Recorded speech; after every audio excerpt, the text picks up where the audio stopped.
Le balado d'aide aux proches, les liens troublés, vous est offert en collaboration avec ANEB et le ministère de la Santé et des Services sociaux dans le cadre du plan d'action gouvernemental pour les proches aidants. ANEB est un organisme provincial à but non lucratif qui a pour mission première de garantir une aide spécialisée, gratuite et immédiate aux personnes qui souffrent d'un trouble alimentaire ainsi que leurs proches, et ce, depuis plus de 35 ans.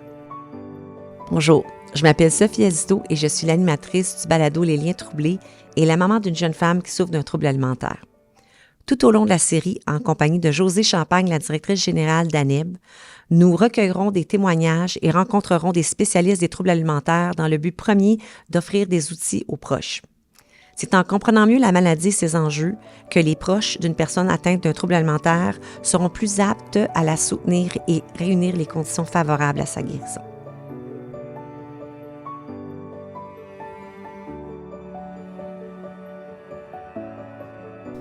Lorsqu'on parle de troubles alimentaires, on pense aux personnes qui en souffrent.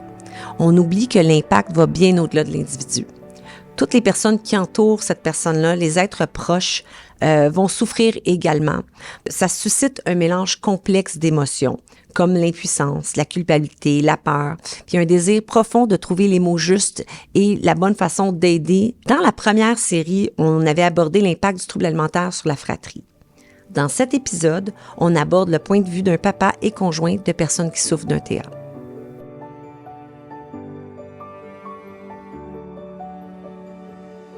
Merci Dominique d'être venu partager ton vécu de conjoint et de papa de personnes qui souffrent d'un trouble alimentaire. Je pense qu'avant qu'on rentre dans la période, on commence à se poser des questions, ça serait bien que tu nous expliques peut-être le contexte. Oui. Tout d'abord, merci de m'avoir invité. Ça a commencé, cette aventure-là avec les troubles alimentaires a commencé presque à 25 ans. Puis je pense que, je sais pas, tu sais, j'ai pas suivi, je sais qu'ANEB existe depuis plus que 25 ans, mais il y a 25 ans, on en parlait beaucoup moins qu'on en parle aujourd'hui. Oui, c'est certain. Ouais. Quand j'ai su que ma conjointe, elle avait des troubles alimentaires, j'avais 23 ans, elle avait 21 ans, ça faisait, je pense, 3 semaines qu'on sortait ensemble. Ah, vous étiez très jeune. Oui, oui. Puis j'étais la première personne à qui elle en parlait.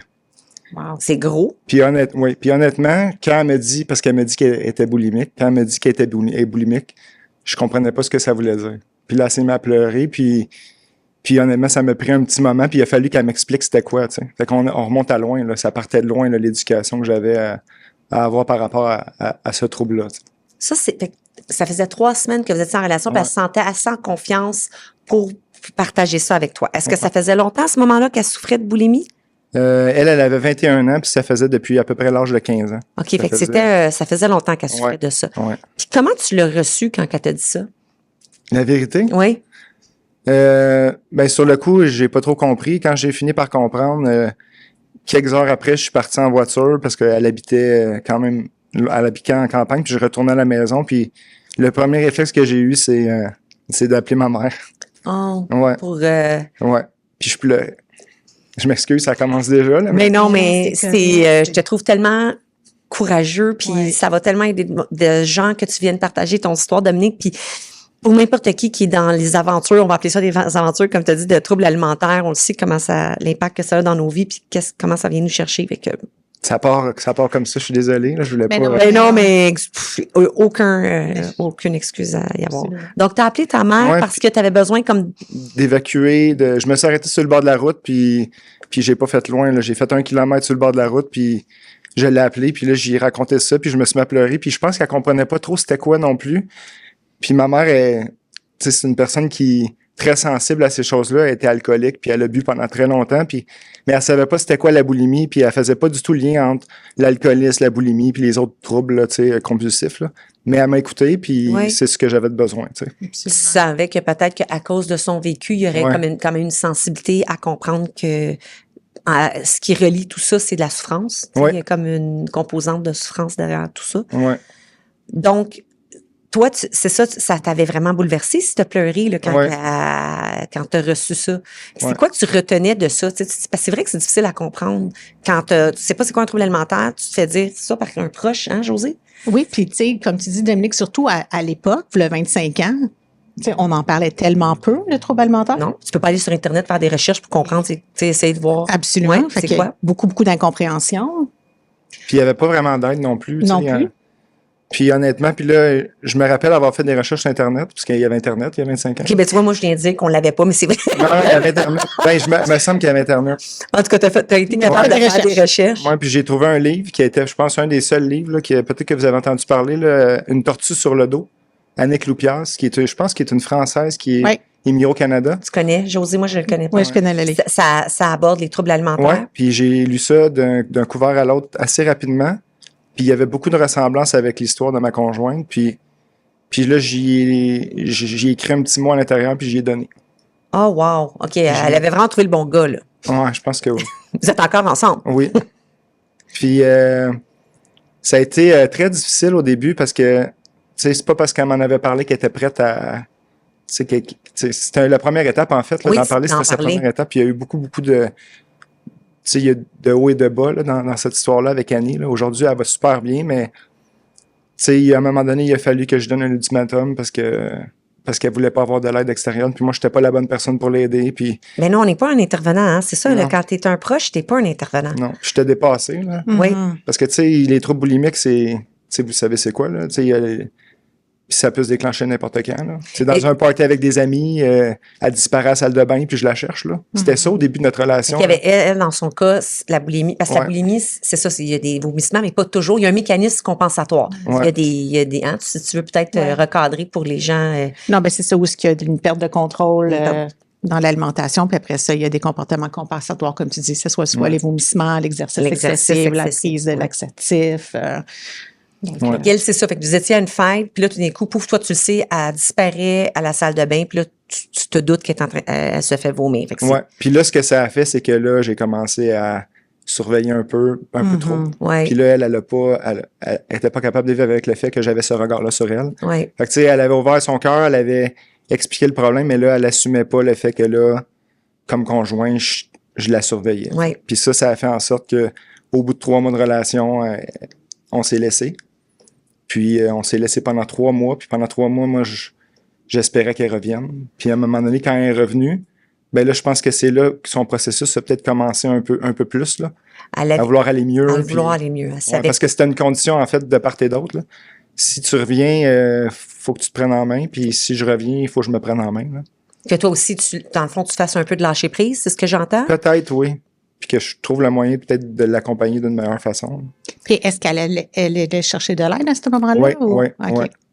Puis je pense que c'est ce qui a déclenché son processus de guérison. Ouais. Ce que j'entends, Dominique, aussi, c'est une des réalités avec laquelle, comme proche, on est tous à un moment confrontés par rapport à quelqu'un qui souffre d'un trouble alimentaire, c'est qu'il y a une phase dans la maladie où la personne ne veut pas aller chercher de l'aide, ne veut pas. Ça donne l'impression que la personne ne veut pas guérir. Ça peut, on réagit tous différemment par rapport à ça, mais pour certains, on va vouloir justement prendre le contrôle ou comme, tu sais, c'est toujours, ça vient d'un endroit où est-ce qu'on veut aider la personne. Mais toi, c'est ce que tu as fait au début, tu sais, tu voulais comme la surveiller puis l'aider, mais c'est très difficile d'aller contre quelqu'un qui, au départ, veut pas. Il y a beaucoup de sentiments d'impuissance. Face à la maladie, de la frustration. Oui. L'incompréhension. Absolument. Tu sais, on va en parler tantôt, là, parce qu'on va parler de ma fille. Oui. Là.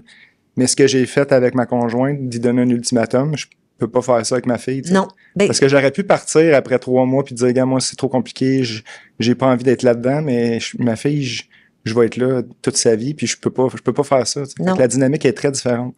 Ben, on est rendu là, on va en parler de ta fille, parce que dans le fond, toi, tu as un double chapeau, puis on doit quand même le dire que c'est assez fréquent que quand il y a un conjoint, plus souvent qu'autrement, c'est une conjointe qui souffre d'un trouble alimentaire, je pense que c'est comme le 3/4 des cas, souvent. Les enfants un des enfants va souffrir aussi.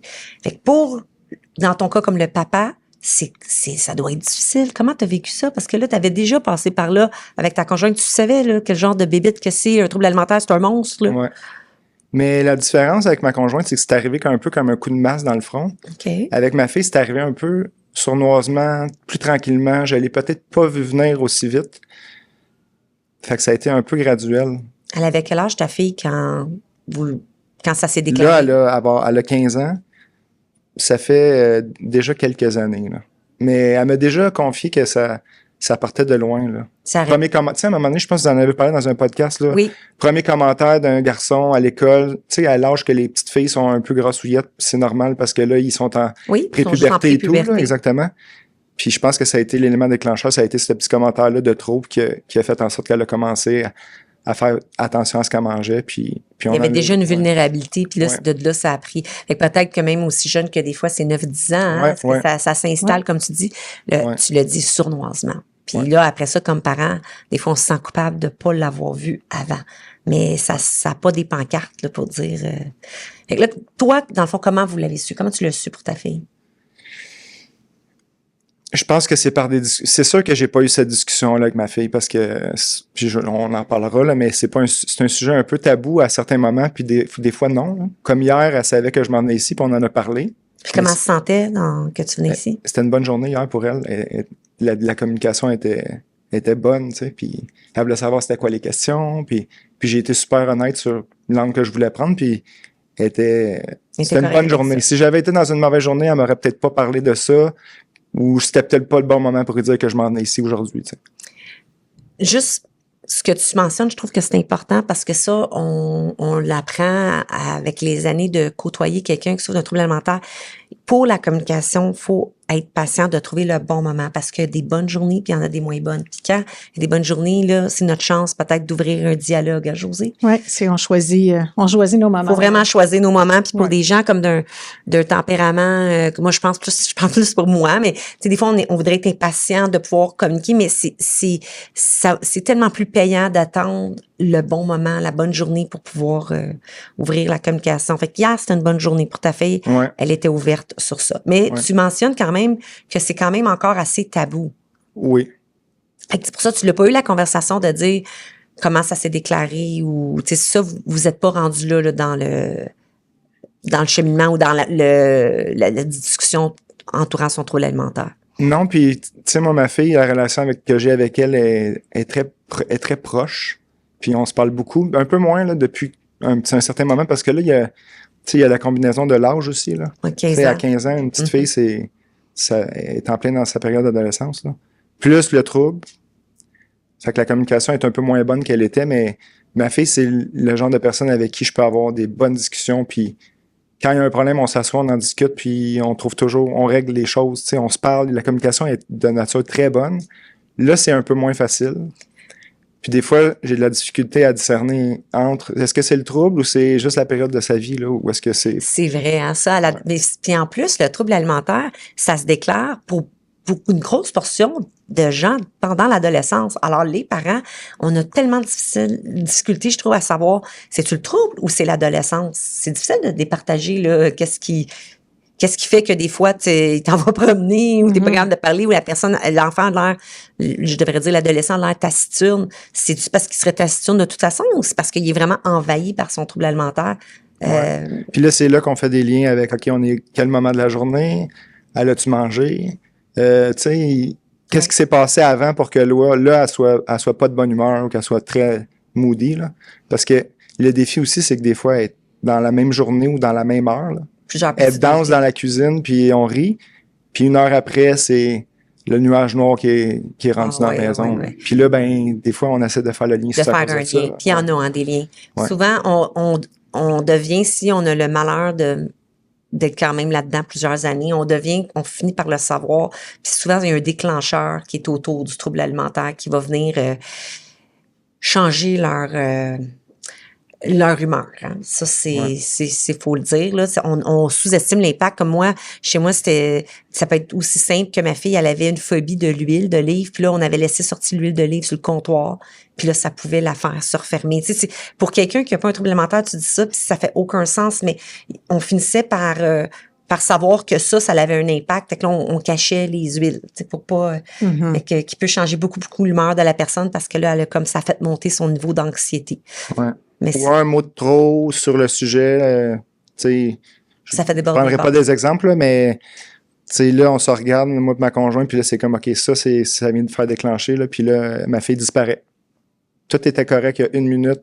La minute suivante, elle est dans sa chambre, puis elle disparaît jusqu'au lendemain, tu sais. C'est comme si tu marches sur des œufs cassés. Toujours. Tout le temps. C'est ça qui est difficile. Mm-hmm. Tu mentionnais que tu avais une belle relation, Dominique, avec ta fille. C'est quoi la différence par rapport avec ta conjointe qui est le sphère du trouble alimentaire? Est-ce que ça l'a mieux outillé par rapport à la relation de sa fille ou ça rend ça encore plus complexe? Puis c'est pour ça, peut-être aussi que toi, tu es plus neutre là-dedans? Ça, c'est vraiment une bonne question. Parce que quand ma fille a commencé à avoir des troubles, moi, dans ma tête, c'était, on est parfaitement outillés, là. Ma conjointe est passée par là, puis elle va être capable de l'aider. Puis je me rends compte qu'elle est encore plus démunie que moi, tu sais. Ça refait vivre des choses, hein? Puis ça, moi, je trouve ça dur parce que puis je dis pas que ma conjointe, elle s'implique pas du tout, là. Au contraire, c'est juste que des fois, je perds mon allié dans ça parce que déjà que moi, j'étais un peu démuni, puis même si je suis passé par là il y a 20, 25 ans, j'aurais pensé que j'aurais été mieux outillé. Ben, je pensais que mon épouse allait être encore mieux outillée, puis je me rends compte ça la ramène. C'est ça, ça la ramène. Oui, je pense que ça la fragilise, hein, parce que, tu sais, moi, je suis convaincu que ce genre de trouble-là, ça disparaît jamais, là. Tu sais, tu vas vivre ça tu vas vivre avec cette ombre-là toute ta vie, puis je le vois avec ma conjointe parce que même après 20 ans qu'elle va bien, elle est quand même fragile. Puis il y a des fois, puis il y a des triggers des fois, tu sais, puis de devoir gérer le trouble de ma fille, ça la ramène dans ça, puis dans le passé, puis des fois, vivre des traumas. Puis elle me le dit, là, je suis fragile, il faut que je fasse attention, tu sais. Fait qu'elle, c'est ça, elle ressent sa vulnérabilité puis sa fragilité. Est-ce que, des fois, il y a des mentions de culpabilité? Parce qu'on peut, comme parents, on est très bon des fois pour se culpabiliser. Est-ce que... Parce que, quand je dis ça, c'est vraiment... Il n'y a pas de culpabilité à signer. Je voulais juste savoir si c'était un sentiment qui était vécu. Je pense pas. Puis si je reviens un peu sur comment ma conjointe a vécu ça quand elle était jeune, elle a souvent dit qu'elle a trouvé ça difficile que ses parents fassent semblant de rien, tu sais. Parce qu'elle, ça a été le cas chez elle. OK, on n'a jamais reconnu qu'il y avait une problématique. On le savait, mais c'était mieux de faire semblant que c'était pas là. Ouais, puis si on recule, là, c'est des gens d'aujourd'hui de 70 ans, là. C'était encore moins c'était encore moins facile à comprendre pour eux, puis mais ils étaient pas stupides, là, ils voyaient ce qui se passait, puis mais ils en ont jamais parlé. Puis ça, ma conjointe, elle a trouvé ça difficile, tu sais. Fait que des fois, quand on n'en parle pas ou quand je décide de pas aborder le sujet pour préserver la relation avec ma fille ou pour éviter le conflit, je me rappelle un petit peu ce que ma conjointe, elle a dit par rapport à ça, tu sais, qu'une des choses qu'elle avait trouvé difficile, c'était qu'on fasse semblant que le problème n'existe pas. Fait que des fois, c'est le fine balance entre reconnaître le problème, trouver les bons moments pour en parler, ou faire complètement semblant puis se mettre la tête dans le sable en se disant, si j'en parle pas, le problème n'existe pas, là. Mais la culpabilité, je dirais que non, parce que elle sait qu'on le sait, puis on essaye de l'aider. Le dialogue est ouvert, c'est ça. Donc, c'est très bien. Dans le fond, votre fille, elle sait que vous êtes là, puis vous reconnaissez la problématique. Donc, de ce côté-là, le dialogue, mais je t'écoute, puis je vois à quel point, wow, c'est tout un fardeau, hein, quand même, dans le sens que, comme là, tu te dis, il faut trouver les bons moments pour parler, il faut savoir que, c'est ça, quand c'est temps d'en parler, quand c'est temps de pas en parler, trouver les moments, tu as beaucoup de responsabilités. Tu sens aussi que ta conjointe, ça lui fait revivre des choses. Il y a une vulnérabilité, fait que ça retombe beaucoup sur tes épaules. Comment tu te sens dans tout ça, toi? Un peu dépassé, honnêtement. Mais j'essaie d'y montrer que je suis là. Puis, tu sais, là, j'ai commencé à me l'impliquer dans la NEB là, depuis peut-être un an déjà. Mm-hmm. Puis elle sait, tu sais. Puis je veux qu'elle sache. Parce que je veux qu'elle comprenne que c'est important pour moi, puis j'ai envie de participer. C'est un acteur de changement. Ouais, mais des gestes aussi anodins que de revenir à la maison avec le nouveau document tu sais, le document annuel là, produit par ANEB, là, je sais pas c'est quoi déjà le rapport annuel. Le rapport annuel. Puis là, je le laisse sur le comptoir parce que je me dis, les filles vont pas le lire parce qu'il y a plein de choses intéressantes là-dedans. Puis là, ma femme qui me dit, tu devrais pas le laisser là parce que je pense que ça va mettre ta fille mal à l'aise ou que ça va, tu sais. Puis ta fille, as-tu déjà parlé par rapport à ton implication? Non, jamais. Non? Fait que des fois, je me demande si ça la dérange ou ça lui fait plaisir que je m'occupe de ça. Parce que des fois, je me dis, peut-être que dans sa tête, elle se dit, t'es en train d'essayer d'aider les autres, mais moi, tu fais quoi pour moi, tu sais? Puis je vais rebondir là-dessus parce que hier, on a eu la discussion parce qu'il y avait des questions que Josie m'avait envoyées d'avance qui parlaient de qu'est-ce que tu as fait pour aider ta fille, tu sais? Puis là, mais c'était pas tout à fait wordé comme ça, mais c'est ce que ça voulait dire. Et mettons qu'on pose cette question-là, ouais, c'est ça. Puis là, j'ai dit à ma fille qu'il y avait cette question-là, puis elle est partie à rire, tu sais. Puis on a ri tous les deux, en fait.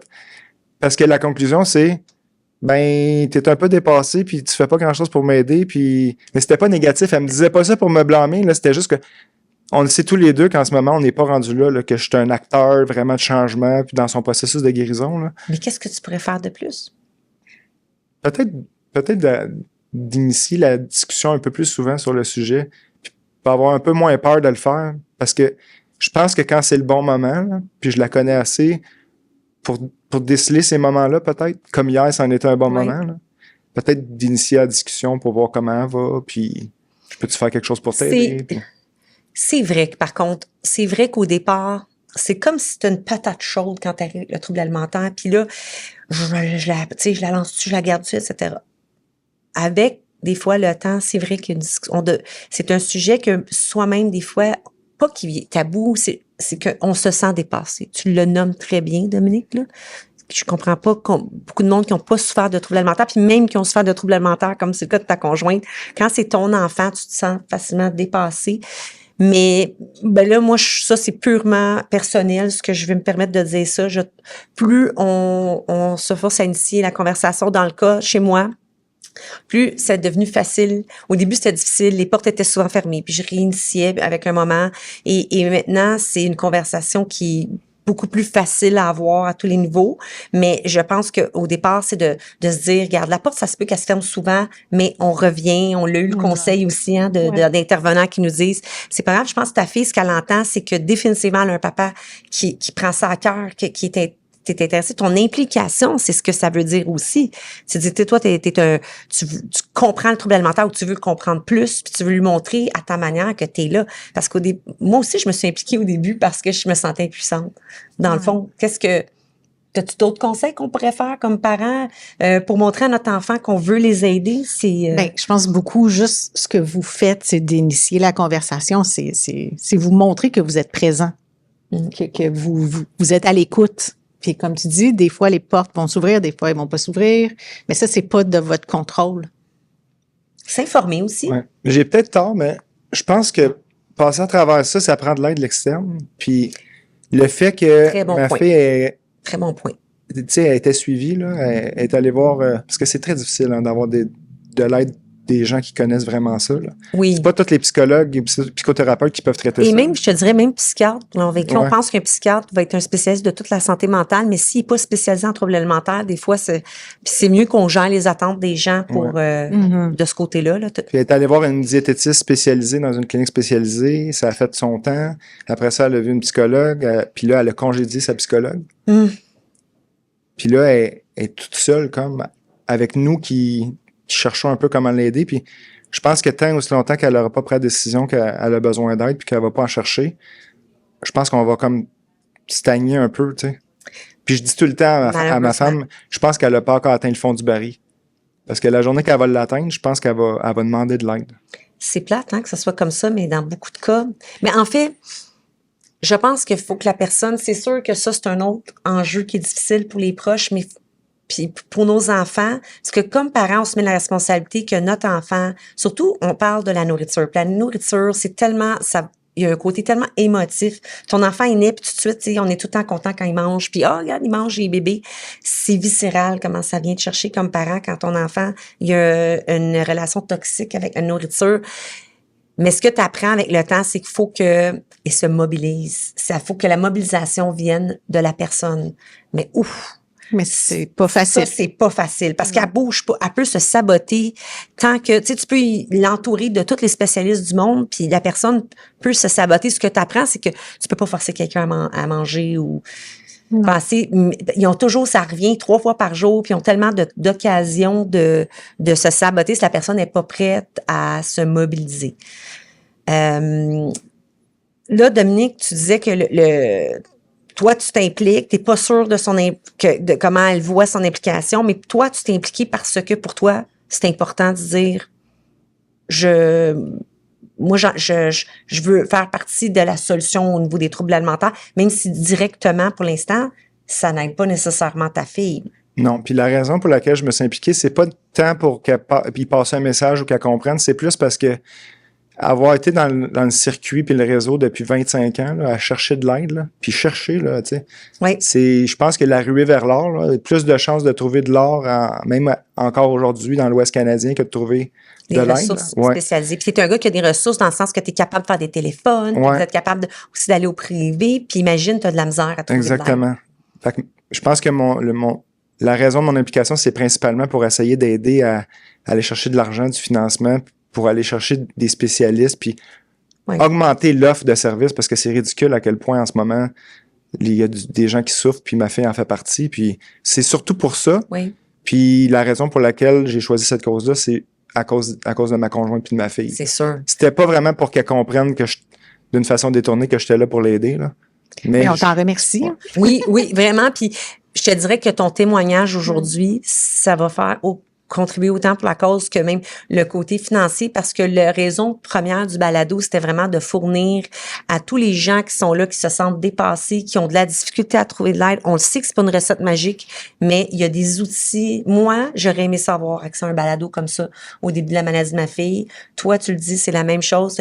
La participation au balado, c'est d'offrir des outils à des gens en attendant qu'ils puissent trouver de l'aide spécialisée, de comment on aborde ça, comment on soutient nous aussi pour continuer à soutenir notre proche. Mais il faut se dire qu'on n'est quand même pas des intervenants. Donc, à part être là pour la personne et aussi s'informer en comprenant mieux le trouble alimentaire, nos interventions, je pense, qui sont peut-être, je te dirais meilleures, c'est le bon mot. Oui, absolument. Parce que puis on peut se sentir peut-être un petit peu moins dépassé quand on comprend mieux le trouble alimentaire. Toi, ta compréhension du trouble alimentaire, ça fait 25 ans, dans le fond, que tu vis avec le trouble alimentaire qui est quelque part dans le paysage? Je pense que ma compréhension est bonne, mais l'émotivité rentre toujours en ligne de compte quand vient le temps d'intervenir. Puis ça, c'est un petit peu difficile à gérer, là. Je sais pas comment toi tu l'as vécu, mais tu sais, quand il y a des situations où est-ce que, exemple, elle rentre dans le garde-manger, puis que là, ça fait 1 heure qu'elle est en train de piocher, puis que ma conjointe me tape sur l'épaule, puis elle me dit, tu sais, elle me fait des yeux en voulant dire, gars, qu'est-ce qui se passe? Ben, des fois, ma réaction est pas toujours la bonne. Tu sais, des fois, je vais répondre bête, je vais dire quelque chose, et j'aide pas à régler la situation quand je fais ça, mais même si je sais que c'est pas la bonne approche, les émotions, des fois, prennent le dessus. Papa. Exactement. Puis moi, vraiment, même si on a tous les bons outils, mon Dieu, combien de fois que on a quand même passé à côté parce qu'on est émotif, parce que ça nous fait de la peine, parce que on voudrait tellement qu'il se fasse pas, on le sait qu'il souffre, puis on n'est pas capable d'arrêter cette souffrance-là. Fait que, tu sais, écoute, je pense que ce qu'il faut se dire, c'est qu'on tend à toujours faire la meilleure chose, mais c'est impossible de toujours faire la meilleure chose. Je pense que peut-être se donner le droit à l'erreur, puis aussi d'être la bienveillance envers nous, les proches, parce que le fardeau est énorme. Tu sais, comme parents, hein, on s'en met là, de la pression pour être là pour nos enfants. Là. Oui, j'entends beaucoup cette pression-là, justement, pour améliorer, pour que la personne aille mieux, mais puis là, on le dit quelques fois dans le balado, là, mais les proches ne sont pas des intervenants. Non, mais il faut se le dire, mais comme parent, quand Dominique, comme tu dis, quand tu vois ta fille, tu sais, là, ce que j'entends, c'est que quand ta voix est en crise de boulimie, là, tu fais quoi? Puis dans un des épisodes, on parlait d'automutilation aussi. Tu surprends ton enfant en train de se mutiler. Tu sais, quel parent qui est équipé pour faire face à ça? T'aurais beau être même spécialisé, je te dirais, même être un médecin spécialisé là-dedans, puis je te garantis que si c'est leur enfant, eux autres aussi vont être émotifs. Il n'y a rien qui prépare à ça. Mm-hmm. Donc, je pense que juste d'en parler aussi, ben, ça peut nous dire, ben, OK, regarde, on fait notre possible là-dessus, puis on va essayer de continuer à s'outiller, mais ça va arriver où est-ce que, je pense que le mot dépassement, va être présent. Tu sais, on traîne tout notre bagage aussi, là. Tu sais, quand nos enfants souffrent, on souffre aussi, là. Mm-hmm. C'est sûr. Moi, j'ai perdu un frère, il était jeune, là. Il s'est suicidé, il avait 22 ans. Puis à chaque fois que mes enfants vont pas bien, on dirait que ça me ramène là, tu sais, ça me fait penser à ce risque-là, puis tu sais, le mal de vivre et tout. Fait qu'on dirait que des fois, ça me paralyse plus que ça m'aide à intervenir. Je peux juste imaginer. C'est comme toujours le spectre là, de c'est quoi le worst case scénario qui pourrait arriver à mes enfants. Tu veux pas pousser ta fille trop dans un attachement parce que des coups que ça la fait, tu sais, ça lui crie, ça la comment je pourrais dire, ça l'amène dans un endroit, elle s'enferme encore plus, puis ça l'amène. C'est sûr que ça, c'est du gros bagage. je te salue. Ça doit pas être facile. En même temps, j'ai la chance de te côtoyer aussi par rapport à Aneb, puis je pourrais dire que en toute transparence, je pense que ta fille est très, très, très chanceuse de t'avoir. Je suis chanceux de l'avoir aussi. Oui, puis ça, je pense que comment quelqu'un m'avait dit ça? Je voudrais juste le dire, mais tu sais, moi, ma pounette, là, fait longtemps qu'elle se bat contre un trouble alimentaire. Je la changerais rien. Elle est toute cette personne, toute spéciale-là, avec ses parts d'ombre, comme on a tous. Puis, tu sais, des fois, des gens, ils nous voient puis ils pensent que, parce que notre enfant, il souffre de ça, mais ils ont cette force intérieure-là. Tu sais, je suis convaincue, la plupart vont s'en sortir. Ils vont s'en sortir. Il y a de l'espoir. Puis, en même temps, on n'est pas capable d'imaginer autrement. Comment je pourrais dire? Ça fait partie de la personne. Il y a des gens, même après, qui ont dit, ben, le trouble alimentaire, ça fait partie de mon histoire, puis je serais pas qui je suis aujourd'hui si je l'avais pas combattu. Donc, tu sais, faut pas, comment je pourrais dire? Comme parents, ça fait partie de nos histoires aussi. Moi, j'ai comme je l'aime pas, le trouble alimentaire, là, mais j'aime ma fille, puis je sais qu'elle va être plus forte que son trouble alimentaire. Je sais pas si vous en avez déjà parlé, je me rappelle pas, mais tu sais, le concept là, un peu Dr. Jekyll and Mr. Hyde, là, je sais pas si... Puis j'en ai parlé avec ma fille hier de ça. Tu sais, là, c'est comme s'il y avait deux personnalités complètement différentes dans le même individu, puis ça, je l'ai vécu avec ma conjointe aussi. Ah oui, ça c'est vrai. Tu sais, je tombe en amour avec Dr. Jekyll, pas Mr. Hyde, mais je l'ai vu souvent, Mr. Hyde, puis avec ma fille, je le vois aussi, tu sais.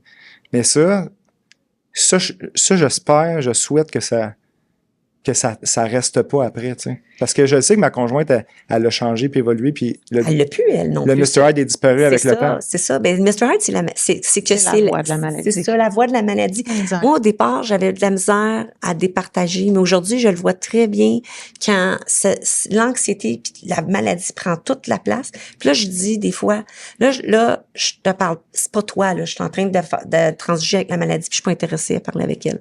Mais ça a l'air ésotérique, mais c'est vrai. Là. Non, c'est totalement vrai. Ils vont même beaucoup de gens qui vont le nommer, là. Oui, comme l'anorexie, ils vont l'appeler Anna. C'est ça. Les personnes qui souffrent, c'est les premières à dire oui, des fois, comme la voix prend toute la place. Puis là, t'as pas accès à la personne que t'aimes, là. C'est pas elle que t'as devant toi. Ça, en une fraction de seconde, l'autre individu apparaît, là. Ça prend pas 1 heure avant que. Non. Mais ça, c'est une autre affaire qui est confrontant, là. Pour un proche, au début, t'es comme OK. Mais il faut apprendre que. Moi, j'appelle ça le trouble alimentaire, c'est un terroriste, puis il n'y a pas de négociation à faire avec des terroristes. Fait que quand le terroriste se pointe, là, moi, je négocie pas, puis je parle pas avec cette personne. Ils sont pas, il y a aucune bonne foi de leur part, là. Fait que pas de négociation. Je vais la retenir, celle-là. Ouais. Moi, je dis toujours, le terroriste, là, va prendre. On le met de côté. Dominique, ta fille, est-ce qu'elle souffre du même trouble alimentaire que ta conjointe? Elle souffrait? C'est boulimie aussi? Tu as un peu parlé de crise de boulimie. Ouais. Je pense qu'au début, c'était plus d'anorexie, puis c'est ce qui est un peu diagnostiqué aussi, mais je pense que c'est en train d'évoluer un peu. Ouais, ça fait du... Puis j'ai pas des discussions sur qu'est-ce que tu fais exactement, mais je suis capable de me douter que c'est...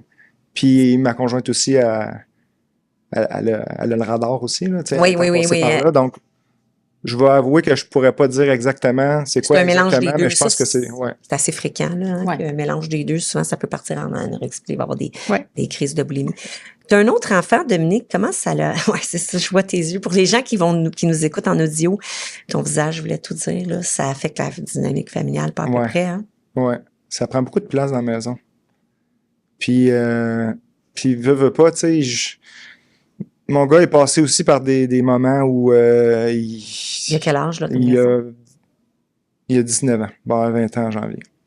Puis il a passé par des moments aussi où là, il fallait le surveiller, là, parce que là, il s'entraînait beaucoup, puis tout. Fait que, mais vous autres, c'est toujours c'est ça le qui-vive, t'as toujours peur que lui, ça serait la bigorexie ou qu'il y a quelque chose. Mais là, ça va bien, puis, tu sais, mais il était une période de sa vie aussi où, tu sais, à 19 ans, là, tu sais, l'apparence corporelle, l'estime de ça. Puis, tu sais, on va se le dire, là, aujourd'hui, là, les médias sociaux, puis ils sont tellement exposés au corps parfait, puis souvent, c'est tout digitalisé. Oui. Fait que je pense qu'il y a beaucoup de jeunes, même des garçons, qui sont c'est une pression qui touche beaucoup les études hommes, le confirment. Ouais, les études le confirment. Oui. Ah oui, il y a c'est toxique en ce moment, ce à quoi les jeunes sont exposés. Puis même si à 19 ans, on se dirait, ils le savent, il y a encore une immaturité au niveau du cerveau pour vraiment se détacher complètement, je pense, de ces images-là avec lesquelles ils sont bombardés pour dire, regarde, ça, c'est pas réaliste, là. C'est comme... Ouais. Puis je pense qu'il s'inquiète pour sa sœur. Ben, est-ce qu'il le nomme? Je pense que oui, il est assez Oui. sensible, puis plus avec sa mère, il parle plus avec sa mère, mais je pense qu'il y a des discussions sur ce sujet-là, puis ça donne que ma fille adore faire des pâtisseries. Là. Si elle n'est pas chirurgienne, elle va devenir pâtissière. Là. Mais elle fait beaucoup de desserts à la maison. Là. Fait que là, Ça, c'est l'ironie du trouble alimentaire. Ouais, fait que là, il y a des desserts qui tout le temps dans la maison, plein. Fait que là, ça confronte les gens qui veulent faire attention. Là. Fait que là, ton fils, il se trouve un petit peu il est pris un peu avec ça, confronté là-dessus, ça le confronte. Puis est-ce qu'il dit le trouble alimentaire parce que là, c'est pas, tu disais que c'est un peu tabou. Est-ce qu'il sait que sa mère a souffert d'un trouble alimentaire? Fait que ça, c'est pas quand même, vous en parlez de ça, là. Oui. Puis à un moment donné, quand ça a commencé à se discuter dans la maison, je pensais que c'était la bonne chose à faire, puis je me suis demandé si ça avait pas comme été un dédouanement que, ma main passait par là, c'est correct, t'sais. Je me suis posé cette question-là à un moment donné, tu sais, si on n'avait pas parlé, est-ce que ma fille aurait été prise avec ça? Sûrement que oui. Mais je me suis quand même posé la question de savoir si le fait qu'on parle de ça, ça avait pas un peu normalisé que, finalement, tu sais. Donc, en même temps, est-ce qu'elle sait la souffrance que ta femme a eue? Que ta conjointe a vécu? Je suis pas sûr à quel point. C'est ça. Non. Parce que c'est ça, des fois, quand t'es dedans, elle réalise pas que c'est ça, il y a eu des années de souffrance pour ta conjointe et par la bande pour toi, avant qu'elle se rétablisse de son trouble alimentaire. Fait que, probablement que, je sais pas, je suis pas spécialiste là-dedans, je peux pas me prononcer. Je peux juste me prononcer au terme de maman. J'ai pas l'impression que d'en parler, c'est nocif. Tu sais, ça n'est pas, dans le sens que j'ai l'impression que, non, puis j'ai l'impression que de pas en parler, des fois, tu sais, dans une famille, on ressent les choses qui sont non dites. Exactement. C'est encore pire parce que c'est comme, pourquoi qu'on n'en parle pas? C'est tabou, c'est pas grave que j'en souffre. Je pense que de nommer les choses, j'ai l'impression que ça a plus de positif que de négatif. Puis à ces âges-là, tu sais, les enfants, que tu leur dises, fais pas ça, tu vas souffrir, ils nous écoutent pas. Ben non, il faut qu'ils passent par leur propre chemin puis qu'ils vivent leur propre expérience. Fait que t'as raison. Est-ce qu'il y a des approches particulières que vous essayez de mettre en place pour aider ta fille en ce moment dans la maison? Tu parlais de ressources externes, c'est très, très important. Puis on le dit aussi, même si, tu sais, ANEB, on répète, hein, José, ligne d'écoute, texto, clavardage, intervenante, pour les proches, pas juste pour les personnes atteintes. Parce que des fois, ça peut devenir très gros, tu te sens seul, tu te sens pas outillé. Donc, de votre côté, Dominique? Ouais. Honnêtement, moi, j'ai pris plein de trucs dans les balados, les premiers balados avec les experts. Là. Une des choses qu'on fait beaucoup, c'est... Tu sais, il y avait puis j'en ai parlé, je pense, hier de ça avec ma fille, je pense, non, avec ma conjointe sur... Tu sais, il y avait un exemple, là, tu fais pas 20 km pour aller chercher un repas à ta fille. Oui. Ça m'avait marqué, puis on fait pas ça, tu sais. Les petits caprices, là, on plie pas aux petits caprices. Par contre, quand ma fille... Elle veut cuisiner, là, puis elle veut qu'on fasse un repas collectif, même si c'est végé puis tout, que si on peut pas toujours. Il y a une grosse part de contrôle, hein. Mais on embarque puis on, tu sais, parce qu'à un moment donné, il appelait ça les Sun Meals, là, ma femme et ma fille appelaient ça les Sun Meals, c'est les Sunday Meals. Puis ça avait commencé pendant plusieurs semaines où le dimanche, ma femme et ma fille cuisinent ensemble puis on mange que ce qu'ils ont fait, tu sais. C'était toujours des repas végés, là, c'était correct. Mais ça, c'était le fun, puis je pense que ça crée une dynamique aussi où on est assis autour de la table, puis on... Faut que ça soit le plaisir. Oui, c'est bon. Mais on fait plus beaucoup ça, nous autres, manger autour de la table en famille, là. Non, merci de le mentionner parce que moi, j'enviais les gens qui prenaient pour acquis un simple repas familial. Là, c'est encore la réalité chez nous qu'on en a juste un par semaine, puis je dois le planifier avec ma fille à l'avance. C'est souvent le repas du dimanche soir. Puis des fois, on va être chanceux, puis on va en squeezer un deuxième. Mais tu sais, quand tu arrives à la maison, tout le monde s'assoit là. Dans la plupart des familles, ben dans les familles qu'on a un trouble alimentaire, c'est un luxe. Puis que le repas se passe bien, c'est un luxe aussi. Fait que ça, on le prend pas pour acquis. Je vais revenir sur une question que tu as posée. Tu sais, quand tu parlais de culpabilité, là. Moi, je travaille tard puis j'arrive tard. T'sais. Fait que la dynamique à la maison, on a toujours soupé très tard, même quand les enfants étaient très jeunes. Genre au primaire, là, on s'arrivait... Comme en Europe, dans le fond, vous avez adopté... On soupait peut-être à 8 heures le soir, là, quand les enfants se couchaient à 9 et demi. Puis à un moment donné, je me suis demandé si j'étais pas un peu responsable du désordre autour des repas à cause de ça, parce qu'à un moment donné, j'arrivais trop tard, puis là, Annie voulait m'attendre, mais là, les enfants avaient faim. Fait que, on mangeait plus nécessairement ça. Fait que j'aurais peut-être été un peu la cause du désordre sur les repas. Ben, Puis aujourd'hui, on a de la misère à manger ensemble une fois par semaine, comme chez vous. Puis je suis peut-être un peu responsable de ça, parce que si j'avais fait comme tout le monde, puis arrivé à 6 heures, tout le monde s'assoit, on aurait peut-être créé cette dynamique-là, puis ce moment-là qu'on a un gros...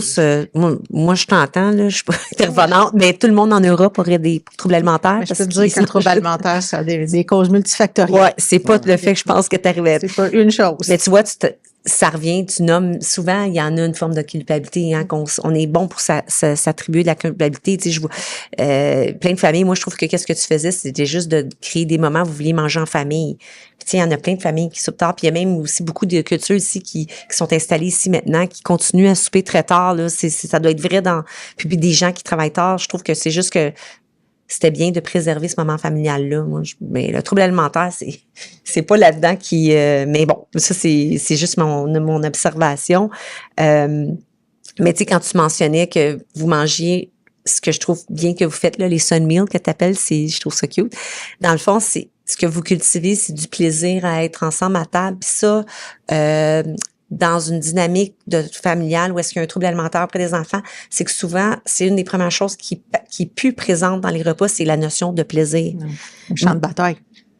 Oui, c'est ça. Moi, je dis toujours, c'est la champ de guerre. Puis même dans la fratrie, ils l'ont très bien mentionné. Là, les repas, ça se sentait forcé pour essayer de manger à table ensemble.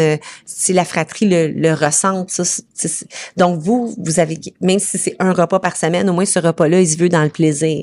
Fait que vous avez gardé cette approche-là. Ouais, puis là, je dis une fois par semaine, ça c'était dans les moments un peu plus stables. Là, on les a moins, là. Mais là, en fait, semaine passée, on en a eu un, là. C'est fou, hein? C'est comme les gens c'est ça, nous autres, on est comme on a un repas familial, mais c'est à quel point le trouble alimentaire prend toute la place. La personne qui souffre d'un trouble alimentaire, elle veut pas partager les repas avec les autres parce que c'est l'ultime contrôle. Elle veut pas qu'on pose un regard aussi sur quand elle mange. Puis ils ont des rigidités. Faut que ça soit à telle heure, faut que ça soit telle affaire à table. Comme là, elle vous permet de manger avec elle quand elle contrôle ce qu'on mange en ayant cuisiné. Ouais, sinon, elle mange pas, là. C'est ça. Puis nous, elle mange pas non plus ce qu'on prépare. Elle prépare son propre repas, mais là, nous, on mange nos repas. C'est avec l'évolution. Mais c'est de dire l'ampleur de ce que cette maladie-là prend dans la place dans une famille. Puis ton garçon, lui, c'est ça, il s'inquiète pour sa sœur. Est-ce que tu penses qu'il y a de la colère des fois vis-à-vis de tout ça? Peut-être, mais il est très sensible. Je pense pas que c'est son principal sentiment, c'est peut-être plus l'inquiétude que de la colère. Puis ta fille, est-ce qu'elle réalise ça? Est-ce qu'elle la ressent, l'inquiétude n'est pas là? Hein, non, puis ils sont un peu comme chien et chat, les deux, là, à cette période-ci de leur vie. Là. Ils n'ont pas beaucoup de complicité, mais je sais qu'ils s'aiment, puis ils se préoccupent l'un de l'autre, là, même s'ils se le démontrent pas. Mais là, si elle écoute le balado, elle va savoir que son frère s'inquiète puis qu'il l'aime. C'est sûr. S'il n'y a pas dit. Je pense qu'on dit que les choses, des fois, même non dites, se ressentent, là. Elle doit le savoir, c'est ça.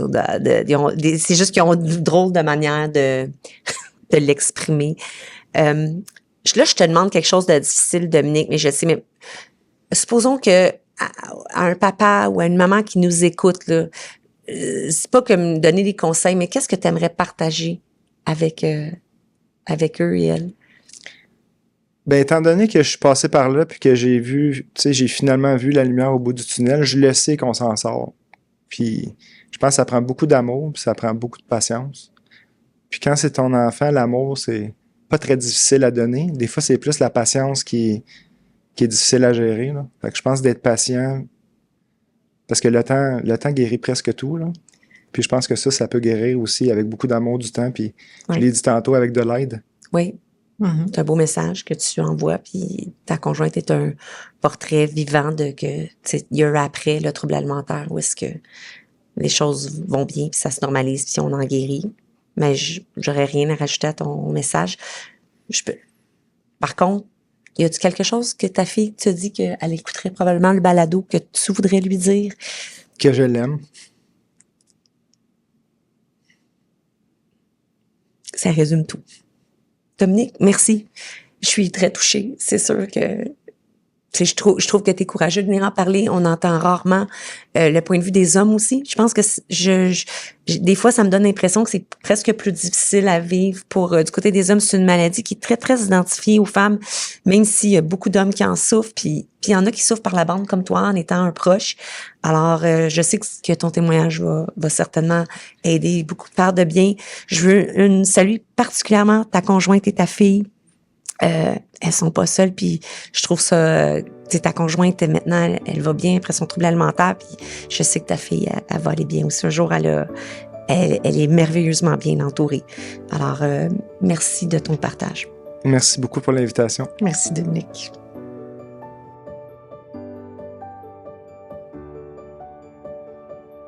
Le but de ce balado est d'apporter de l'aide et de l'information aux proches d'une personne atteinte d'un trouble alimentaire. Vous n'êtes pas seul et vous n'avez pas à souffrir en silence. ANEB offre un service de clavardage de textos, une ligne d'écoute et des groupes de soutien qui sont conçus spécifiquement pour les proches. Pour de l'information additionnelle, visitez anebquebec.com.